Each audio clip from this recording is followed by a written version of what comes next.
class was amazing. I think fencing as a sport is so unusual. We don't really hear about it.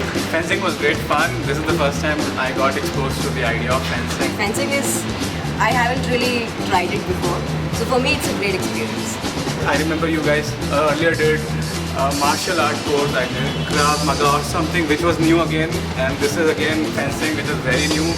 So it's exciting to actually get to know about these things. The whole thing that sets Classroom apart is the whole fun of trying new things, because I think a lot of people have these gym memberships which get really boring after a while. I think the more variety you can infuse into the system, it's going to be much better for all of us.